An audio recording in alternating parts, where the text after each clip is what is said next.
E professor Vitor, boa noite. Nesse momento irei começar a falar sobre o nosso trabalho, nosso seminário, né? Aliás,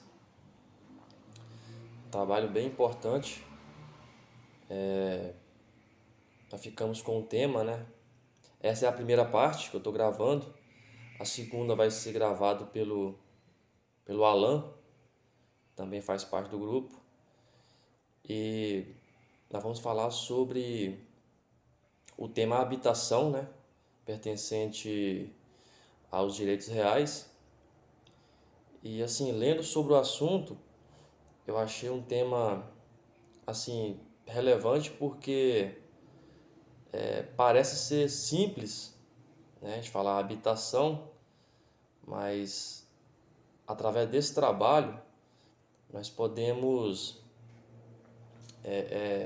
saber como que funciona isso no Código Civil, né? Como que isso desenrola na vida das pessoas no cotidiano. E eu vou começar falando sobre a definição, né, que o direito real de habitação diz o seguinte: trata-se, pois, do direito real de morar gratuitamente em casa alheia, né? Figura como seu beneficiário o habitador. Trata-se de um direito personalíssimo e intransferível, né?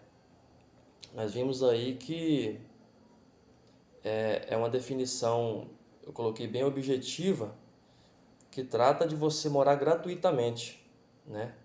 Não é como ocorre, por exemplo, o locatário, né? Que paga o aluguel e paga outros encargos, que no caso seria, né, energia, água. Mas nesse caso aqui, se tratando de habitação, nós vimos que é algo, eu diria que uma espécie de um favor, né? De um benefício que a pessoa tem sem precisar de uma contraprestação, poderia assim dizer. E nesse caso, o beneficiário é a pessoa que vai ali ter a posse daquele imóvel, que eu estou falando de uma casa, né? E trata-se também de um direito personalíssimo, ou seja, a pessoa que está de posse desse direito, ela não pode passar para outra pessoa, né? Ou seja, transferir para um outro titular daquele direito, né? E é intransferível, personalíssimo e intransferível. Então ele reforça a ideia de que não é possível eu, por exemplo, estou tendo o benefício de habitar na casa alheia, na intenção de, né, lucrar com isso, eu vou e empresto para alguém, ou de certa forma cobro um certo aluguel de alguém, se beneficiando de um direito que é personalíssimo. Continuando aqui, aí continuando, a casa não pode ser habitada por outrem, nem ser usada para outro fim. Então, quando fala habitação, é habitação. Não seria fazer daquela habitação outro fim, né? Por exemplo, é para você morar, você não pode, por exemplo, usá-la para fins comerciais, industriais e dentre outros, né? Então é bem claro aqui que se chama de habitação. O nome é simples, é habitar, né? E não tornar aquela propriedade com um fim diferente do que foi acordado antes. Continuando aqui. Não pode o titular do aludido direito, com efeito, extrair do imóvel outra utilidade que não seja de residir. Então, aquilo que eu acabei de falar antes. A pessoa né? Começa a morar e percebe-se que, vou fazer um comércio aqui, vou começar, sei lá, extrair algum serviço de qualquer natureza, industrial, comercial, né? Aqui reforça essa ideia de que não deve ser ocupada para outro fim, né? No caso da residência. Não pode dele servir-se para estabelecimento de fundo de comércio, igual eu havia falado, ou de indústria. Se o fizer, desaparece o direito real. Porque, nesse caso aqui, está afirmando que, se for usado para outro fim, o direito real já vai desaparecer, né? Continuando. Todavia, pode o aludido titular utilizar também os seus acessórios e pertenças, tais como varandas, móveis, jardins. Então, aqui está falando das pertenças, né? Dos acessórios. Então, aquilo que é útil, né, na residência, como ele falou, varandas, as plantações ali, os jardins, por exemplo, garagem. Então, isso é acessório do imóvel principal, né? Então, isso está dentro do escopo de habitação. Tudo que foge disso aí, como já vimos, isso faz com que o direito de habitação, o direito real, seja extinto automaticamente. Falecendo o titular, né, o direito se extingue, ainda que haja cônjuge e familiares. Então, como eu falei lá em cima que é um direito personalíssimo, então aquele titular falecendo, o direito se extingue, né? Não é possível a transferência. Trouxe uma observação aqui relacionado ao artigo do Código Civil, artigo 1831. Tem a seguinte redação: ao cônjuge sobrevivente, ou seja, aquele, não já diz, né? Aquele que permanece vivo, né? Qualquer que seja o regime de bens, né? Nós sabemos que existem, me parece, pelo menos 5, né, regimes de bens. Quando a pessoa ela se casa, né, na lei civil, será assegurado sem prejuízo da participação que lhe caiba na herança, ou seja, herança é outra coisa, né, é a parte, o direito real de habitação relativamente ao imóvel destinado à residência, no caso da família, desde que seja o único daquela natureza a inventariar. Então, por exemplo, o casal mora ali, habita aquela casa, né?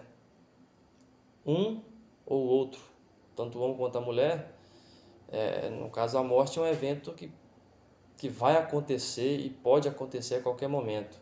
Então, o cônjuge sobrevivente, ele tem o direito, né, independente do regime de bens que eles se casaram, independente, será assegurado sem prejuízo de participação na herança, o direito real de habitação.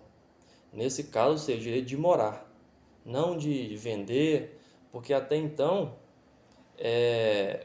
o legislador ele pensou que, mesmo que é um direito personalíssimo, né, que não transfere, mas o legislador entendeu que o cônjuge, ou seja, a pessoa que morreu, ela era o titular, mas existem pessoas ali que dependia dessa residência, né? E pensando na dignidade da pessoa humana, mesmo sendo um direito intransferível, ele garantiu ao cônjuge, no caso ali a mulher ou filhos que viviam ali, a família, né, que vivia naquela casa, então ela pudesse ter a condição mínima, né, da dignidade de continuar morando naquela casa, né? Habitando, relativamente ao imóvel destinado à residência da família, desde que seja o único, ou seja, se tiver outros bens, outras posse, então nesse caso já não tem esse direito, certo? Desde que seja o único daquela natureza a inventariar. Agora eu vou falar um pouco aqui sobre o regime jurídico da habitação. O regime jurídico do direito real de habitação encontra-se descrito no Código Civil de 2002, no título 8º, a partir do artigo 1414, né? 1414 do Código Civil.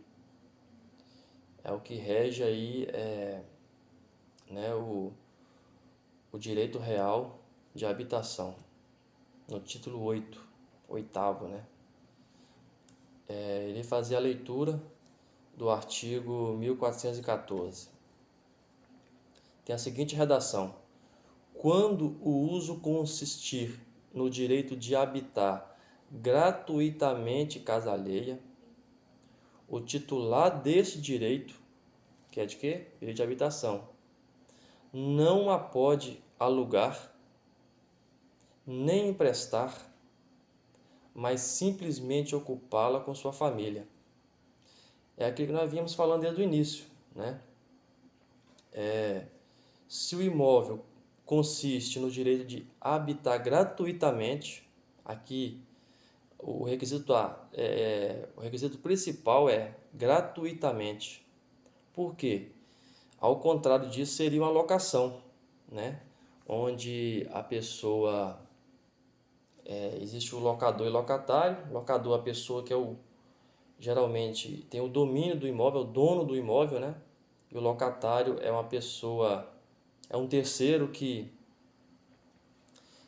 loca, ou seja, que paga pelo uso dessa residência, né? Então, nesse caso, estão falando de locação. Mas, segundo o artigo 1414, ele diz o seguinte, que é gratuitamente casa alheia. Então, o titular desse direito, então, ele não é titular, ele não é dono da casa, ele é titular daquele direito de habitar, né? Ele não pode alugar. Então, não dá para bancar o esperto nessa questão aqui, porque ele conseguiu um benefício, né, de habitar a casa de alguém, de um terceiro, né? Então ele não tem como, vou sublocar, vou locar para alguém, vou emprestar para um amigo, para quem quer que seja. Então, aqui no artigo 1414 é vedado esse tipo de procedimento. Então, só reforçando, o direito real de habitação, ele visa simplesmente ocupá-la com sua família. Então, o titular do direito e não o titular do imóvel, ele simplesmente deve ocupar com sua família, apenas isso.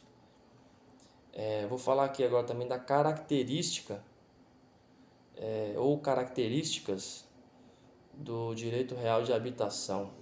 Primeiro, ele é temporário. Por que diz temporário? Porque havendo algumas,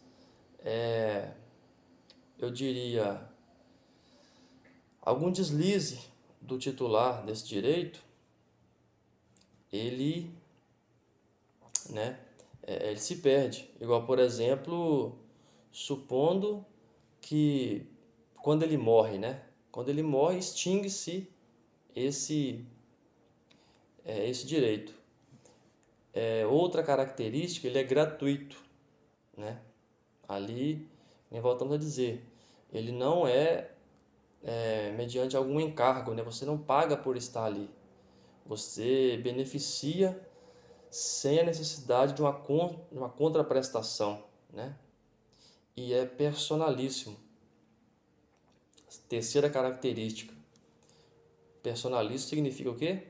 Significa que eu não posso passar para um terceiro, né? E nem me beneficiar de alguma forma alugando, de nenhuma forma emprestando e por aí vai.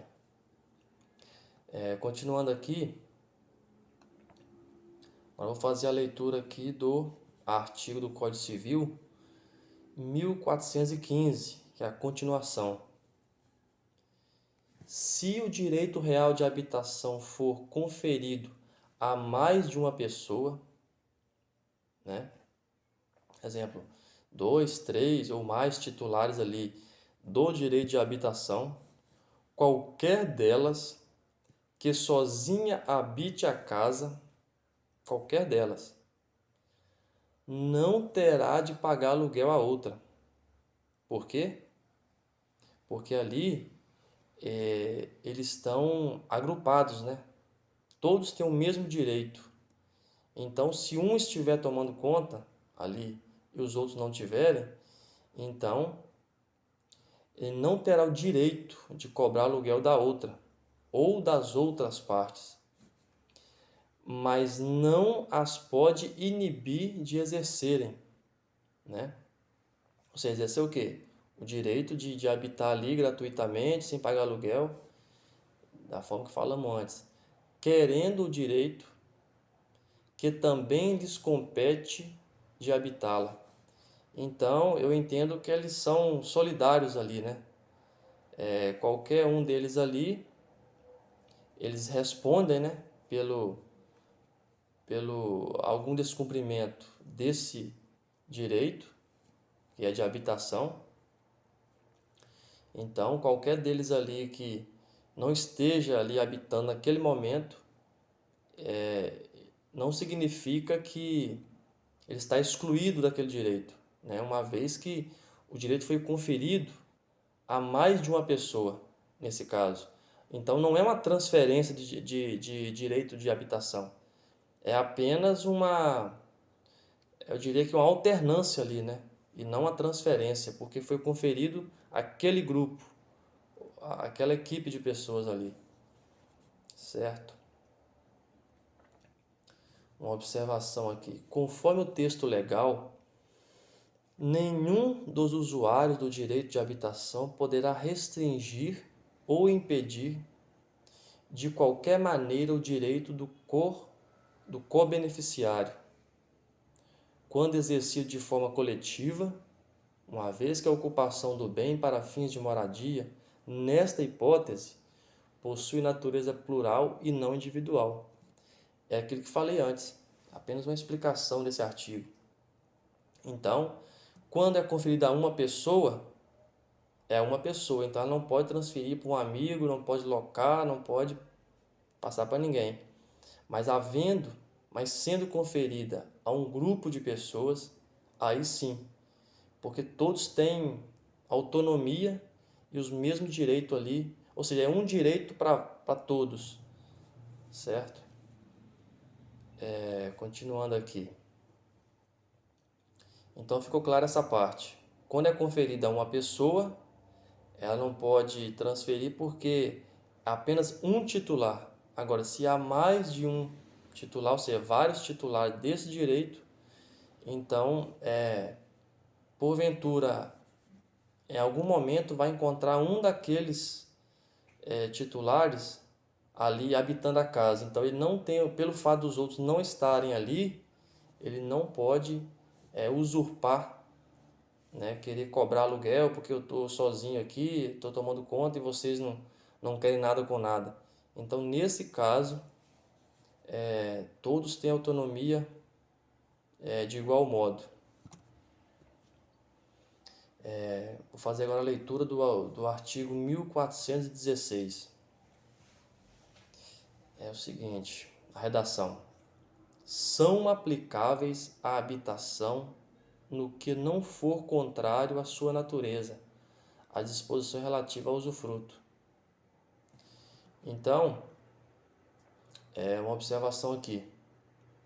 A destinação do bem imóvel na habitação ela é exclusivamente residencial e pessoal, o que não se aplica necessariamente ao usufruto, o qual abrange também os bens imóveis, né? Aqui o 1416, ele quer dizer que são aplicáveis na habitação no que não for contrário à sua natureza. Então, por exemplo, o que é contrário à sua natureza? Por exemplo, eu sou um titular do direito de habitação, por exemplo, direito, eu tento alugar para alguém. Então, isso não faz parte dessa natureza, porque ela é personalíssima e ela é gratuita. Isso que o artigo quis dizer. Agora eu vou falar um pouquinho do registro, né? Do registro. Registro imobiliário. Acerca da necessidade de registro imobiliário, dispõe o artigo 167 da Lei 6.015 de 73, que é a chamada Lei dos Registros Públicos. Fala o seguinte: no registro de imóveis, além da matrícula, serão feitos o registro. Então, além da matrícula, será feito o registro do usufruto, do uso sobre imóveis e da habitação, quando não resultarem do direito de família. O que nós vemos aqui? Que, por se tratar de imóveis, né, é necessário que haja o registro.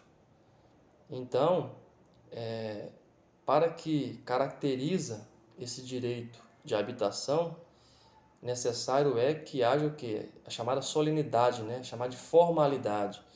Não é possível fazer isso apenas falando, né? Vamos fazer isso aqui, né, de acordo com a vontade das partes, pela simples conveniência ou convenção das partes. Então, nesse caso, nesse direito sobre imóveis da habitação, isso é salvo quando não resultar do direito de família, né? Eu vou até citar um exemplo daqui a pouco. Então, para que se formalize o direito de habitação, é necessário que haja o registro, né? Tem que há uma matrícula e também um registro desse ato, porque é um ato solene e tem que ser formalizado, certo? Muito bom, muito bom. Seguindo aqui, vou citar um exemplo aqui. Caso João, mediante contrato, constitua direito de habitação em favor de Pedro, ou seja, João passa a morar na casa de... no caso, Pedro passa a morar na casa de João gratuitamente, ou seja, requisito de direito real de habitação. Será necessário o respectivo registro desse direito real na coisa alheia, no cartório de registro imobiliário. É um exemplo só para ilustrar o que nós havíamos falado antes. Então, volto a dizer, é um benefício, né?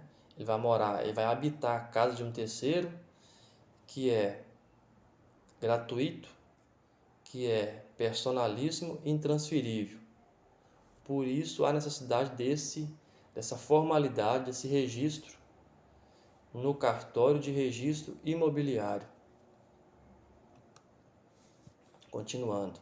Isso porque a habitação constituída convencionalmente, ela deve ser levada a registro, seria a habitação convencional. Por outro lado, derivando de norma legal, habitação legal. A exemplo do que se dá analogamente no usufruto dos pais sobre os bens dos filhos menores. Dispensa-se a realização do registro no cartório de imóveis, porque trata de coisa de família, ou seja, o pai ele é o garantidor. Então, ele está usufruindo, ele está habitando aquele local, está tendo aquele benefício ali, mas na verdade as crianças são menores e ele é o garantidor daquelas crianças, ou seja, as crianças dependem do pai. Então, nesse caso, dispensa a realização do registro no cartório de imóveis. E aqui eu finalizo a minha parte, né? Aqui nessa primeira parte desse vídeo, que o nosso colega Alan dará continuidade dessa disciplina, desse tema, né? Que é a habitação. E assim, eu espero que assim o professor avaliando esse vídeo, ele assim, eu espero ter passado, né, de forma objetiva, um pouco sobre esse tema, muito importante, afinal, muito importante.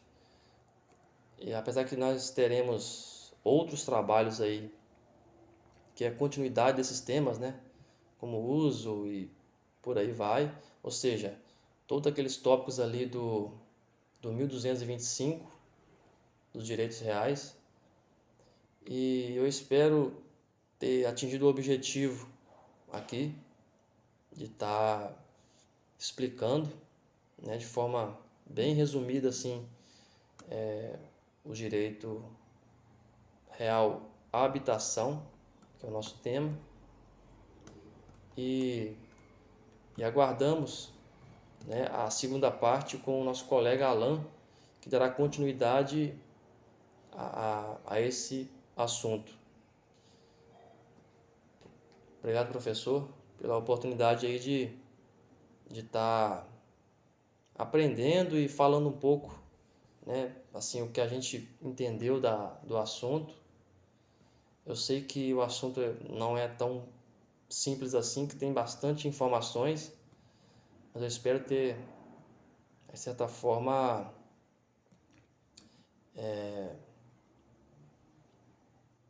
concluído a ideia principal desse trabalho. Obrigado e até a próxima parte desse vídeo.